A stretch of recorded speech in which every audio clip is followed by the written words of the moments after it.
Các bạn, trong cái video hôm nay tôi xin hướng dẫn cách cắt đầm xòe liền thân cổ yếm.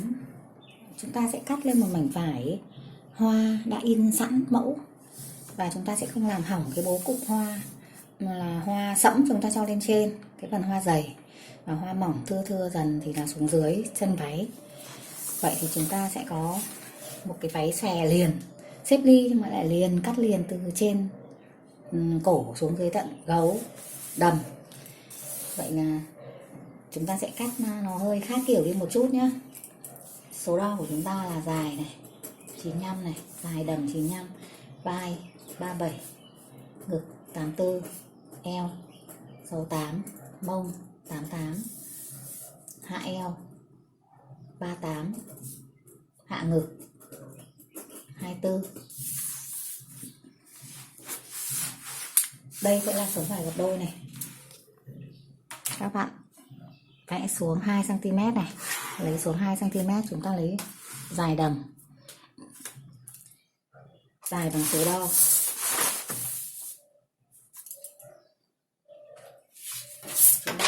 Đầm này các bạn cũng để 3 cm vào, chúng ta gập lên. Chúng ta sẽ vẽ cái đầm chữ A cơ bản, cổ yếm, có ly, có xếp ly, có ly eo. Dài đầm bằng số đo này, 3 cm gấu riêng này, hạ eo 38 này.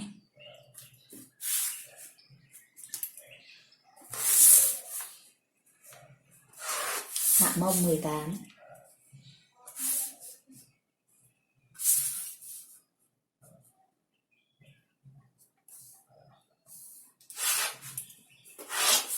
Hạ mông 18. Các bạn lấy cái vòng cổ trước nhá, 1/5 cổ này, chứ 0,5 này, tôi nói rất là nhanh. Vai 1/2 vai này, xuôi vai 4 này. Hạ nách các bạn hạ sâu hơn, cổ yếm này chúng ta hạ trễ hơn bình thường một chút là 2/10 ngực nhá, bằng 17 cm, ngực 84. Chúng ta hạ hẳn 17 cm cổ yếm.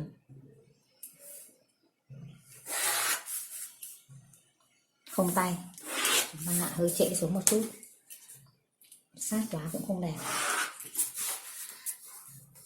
Cổ này các bạn vào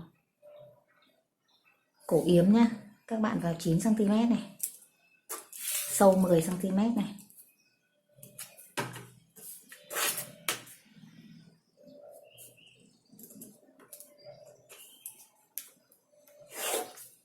Ngực này 1/4 ngực này, cộng 1,5 nhá. Lấy bằng vai này, vào 2,5 này, nối lên cái đỉnh này, nối lên cái đỉnh. Ở đây các bạn lấy lên 1,5 đến 2 cm nhá, 1,5 nhá, và chúng ta uốn xuống đây sẽ thành cái cổ yếm. Các bạn nối góc ở đây khoảng 2,5 cm, 2 đến 2,5, 2 thôi.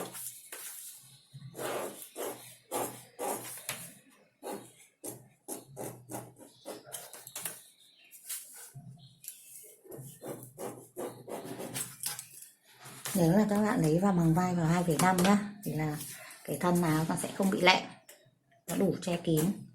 Đây là cổ, vào 9, sâu 10, sâu 10 lên 1,5. Eo bằng 1/4 eo, cộng 1,5, cộng 3 cm ly.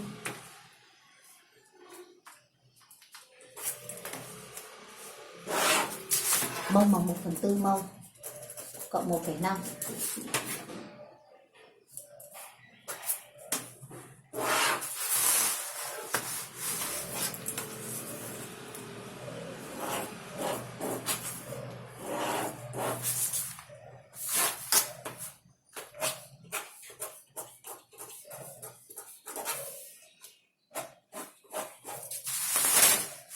Cầu các bạn này, lấy bằng mông này, chúng ta đánh A ra tầm 4 cm thôi, 3 đến 4 cm theo cái đà chéo này nhá, theo cái đà chéo này.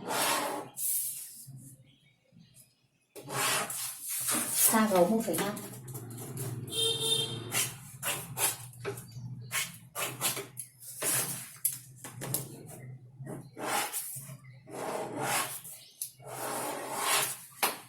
Các bạn đánh cho nó tròn đều. Hạ ngực này 24, cách ngực là 9, cách ngực là 9 nhá. Các bạn kẻ đường ly.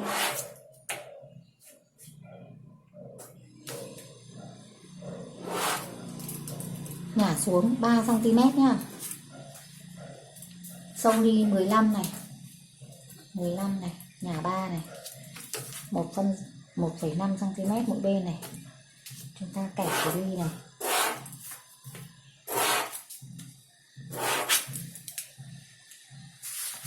Tạm thời chúng ta cắt tiếp cái thân sau, sau đó tôi sẽ giảm cái phần ly nhá. Chúng ta cắt từ trên đỉnh này xuống đi, cắt từ trên đỉnh này xuống để chúng ta vẽ thân sau đã.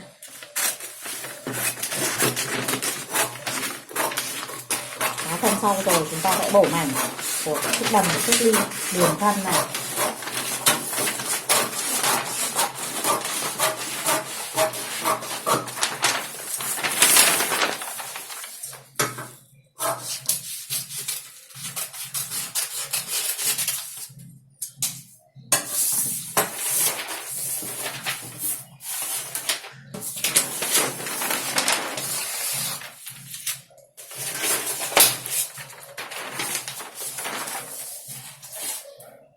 Các bạn lấy vào đường khóa nhé, 2 cm này, để may khóa này và làm sống lưng này.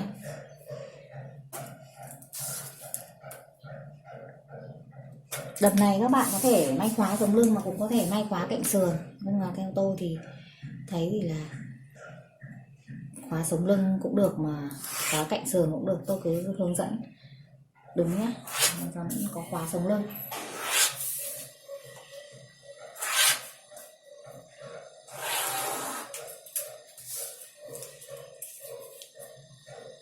Thì cổ của chúng ta chui đầu được thì chúng ta sẽ làm khóa cạnh cũng được, khóa thẳng sống lưng cũng được. Tới gấu chúng ta lấy bằng mét nhé. Đây, sang dấu này, ngực này,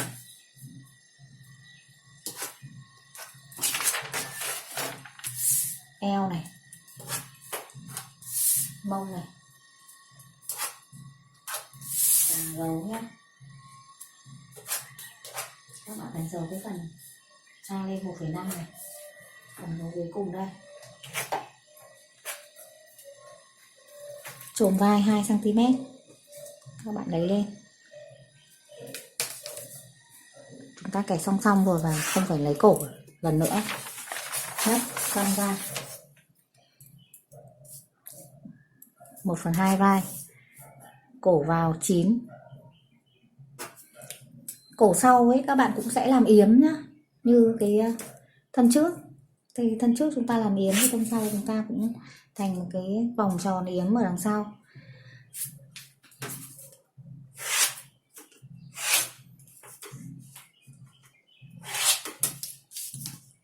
Tại điểm eo này các bạn vào 1,5 này.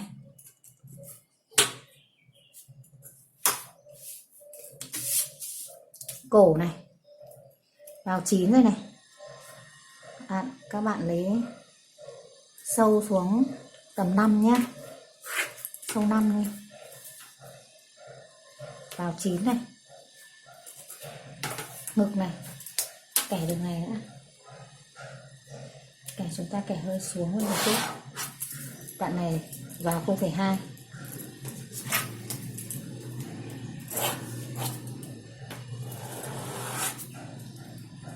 Ngực là bằng 1/4 ngực,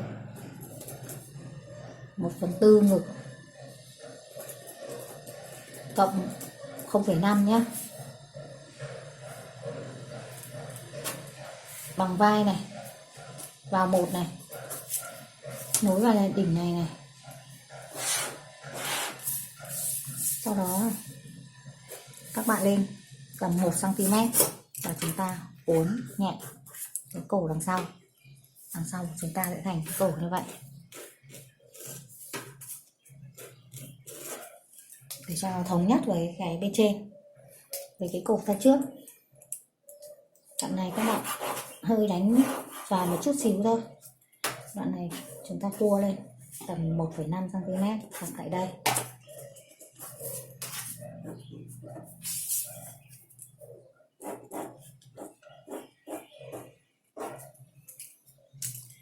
Eo bằng 1/4 eo cộng 0,5 cộng 3 cm ly.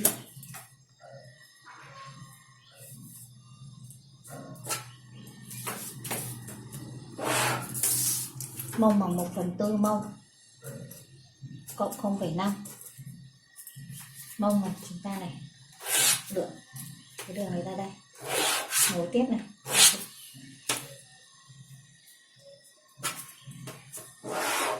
Cũng theo cái đà này các bạn kéo ra nhé,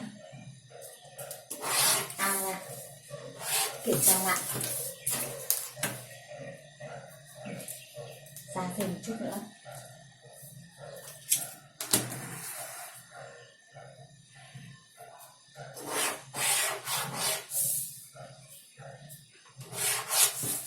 Gấu này ra 1,5 mà sống lưng giảm 1 cm nhé.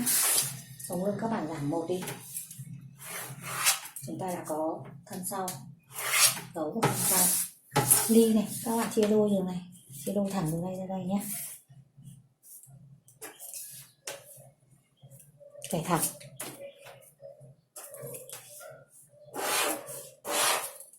Nhả lên đây 3, nhả xuống đây 3. Ly 3,5, đi 1,5 mỗi bên là 3.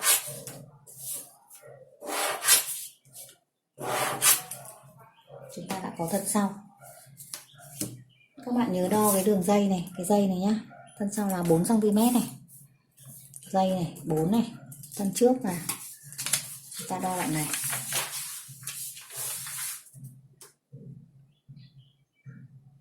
Bảy phẩy năm.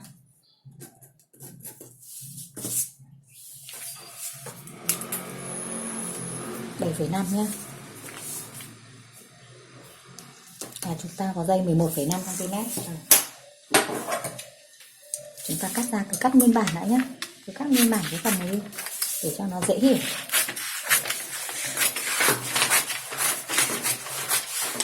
Dùng cả cái thân đồng.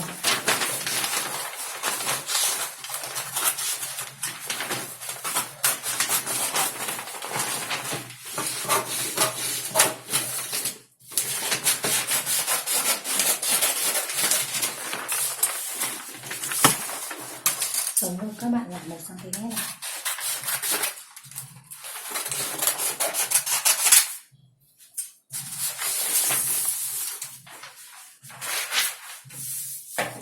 Bây giờ tôi nói về cách chia ly.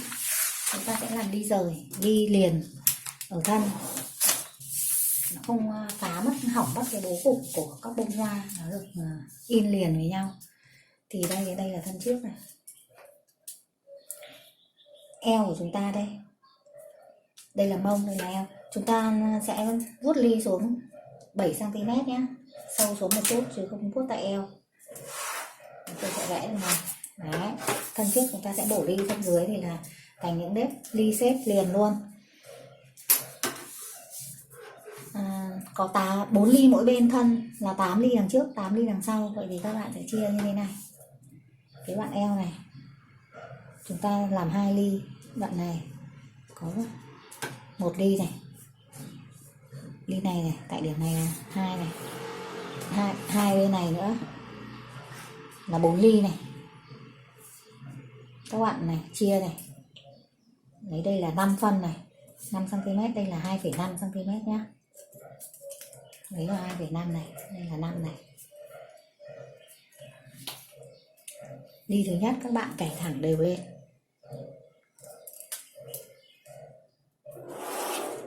Thẳng xuống. Mỗi ly các bạn lấy từ 3 đến 4 cm. Khi mà chúng ta xẻ ra chúng ta lại lấy. Đấy là ly thứ nhất, bố cục của ly thứ nhất của thân trước. Phần này đây, các bạn lấy ra đây. Theo cái độ nghiêng này một chút nhé, của cái ly này, vuốt này. Các bạn đánh ra như thế này. Đây là ly thứ hai. Ly thứ nhất đây. 2,5. Vuốt xuống đến 7 đây. Đây là cái đoạn sẽ vuốt đường ly nhá. Đoạn ly này chúng ta không tính nữa, đoạn này chúng ta sẽ cắt cái phần này đi. Đấy, ly chúng ta vuốt theo rồi. Ở đây các bạn lấy vào 0,2 0,2 cả hai bên nhé, vuốt vào một chút thôi để cho nó ôm này. Đoạn này gần 11 cm, 20 này, 17,5 này này. Đây là 10,5 nhá. Các bạn chia làm 3 phần này là hơn 3 cm này.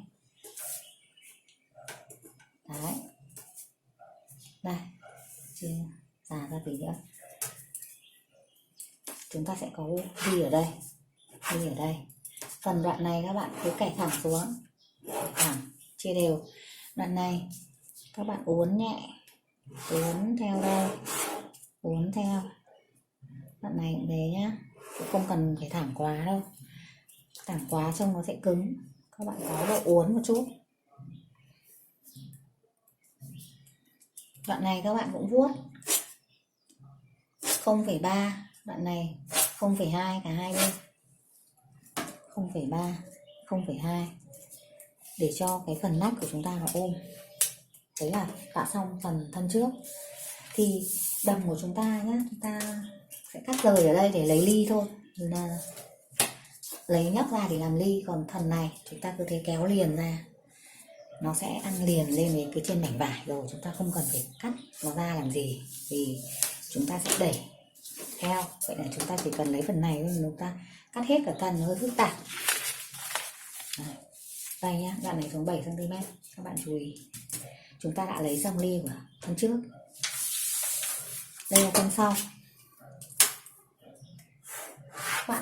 Các bạn cũng lấy xuống 7 cm, chúng ta vuốt ly sâu xuống một chút như vậy. Nhìn trong cái đầm nó sẽ đẹp hơn, nó mềm hơn.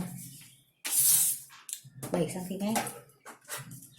Và thân sau đây các bạn cũng chia như thế nhá. Đây sẽ là 2,5. Đây là 5. Chúng ta kẻ thẳng.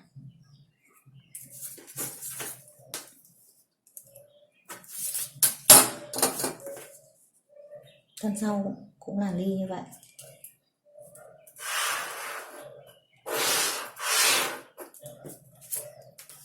Đến đây các bạn cũng uốn nhẹ theo cái chiều đà của ly. Đây, theo cái ly này. Phần này thì thân sau chúng ta chỉ uốn vào một tí cái vở đây thôi nhá, không đáng kể. Nói chung là thân sau thì để nguyên, không cần phải uốn vào 0,2, 0,3 nữa. Đoạn này cũng chia làm 3 phần, hơn 3 một chút nhé. Đấy, cân rồi. Đây, các bạn cũng uốn nhẹ. Đấy. Đoạn này cũng vậy này. Sau đó là thẳng xuống này. Thẳng xuống này. Đoạn ly này cũng bỏ đi. Chúng ta cắt theo. Thân dưới chúng ta lấy liền. Và đây bây giờ chúng ta sẽ cắt nhá. Cắt phần trước trước. Phần trước này. Phần dưới này các bạn sẽ lấy hoa liền luôn. Chúng ta đặt lên sau. Chúng ta cắt rời cái phần này ra. Không cần phải cắt làm ly xuống tận dưới nữa làm gì. Đường này nhá, thì cổ viền nên là các bạn may theo. Đường nách cũng viền, may theo. Chúng ta cắt theo. Chúng ta sẽ cắt theo các đường ly này đi. Cái ly này chúng ta bỏ đi nhá. Đường này chúng ta cũng cắt theo này. Đây là ly thứ nhất ở giữa này, chính giữa này, chỗ vải gấp đôi đấy. 2,5 nhân 2,5 nên ở đấy nó cũng bằng 5 như ở đây, sẽ cân nhau. Tất cả các ly sẽ được chia rất là cân đối và đều. Đây các bạn, nhả cái chỗ này một chút xíu này. Cái ly này chúng ta bỏ đi này.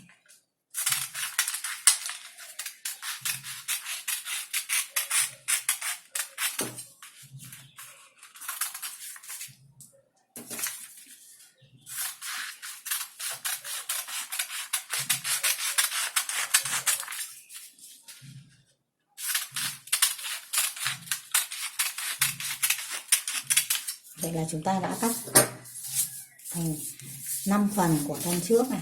Đây là thân trước nhé. Thân trước. Đây là thân sau. Các bạn cũng cắt theo đường cổ. Đường nách thì là viền, không cần từ đường nai.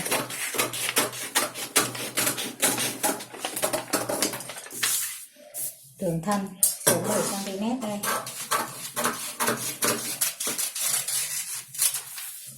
Là xẻ mảnh.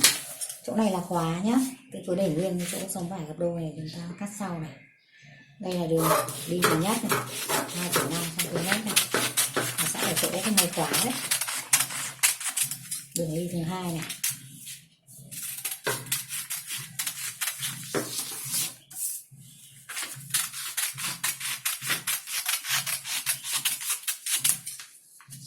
Đi này chúng ta bỏ đi này.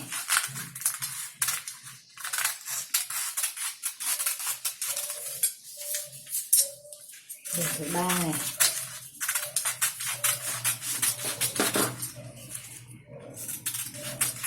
Đường thứ tư. Đây là của thân trước, thân sau.